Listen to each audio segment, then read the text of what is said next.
Hey guys, just wanted to share with you how I made these name signs for the baby shower in the previous video. They turned out absolutely beautiful. What I did first was trace the baby name onto the wood. I will link all the descriptions, the items down below. Trace it onto the wood. And then I cut the name out with my jigsaw, those holes or pilot holes, so I could be able to get into the crevices.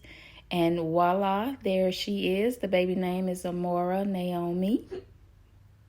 Next is just to sand it down to make sure everything is smooth before you apply any paint. Painting is an additional option.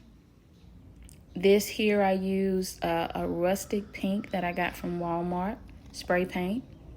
They turned out beautiful, guys. I absolutely love it, love it, love it, love it, love it.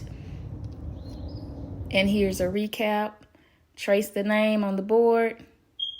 Once you get it traced out, cut it with your jigsaw. Those are pilot holes, and voila.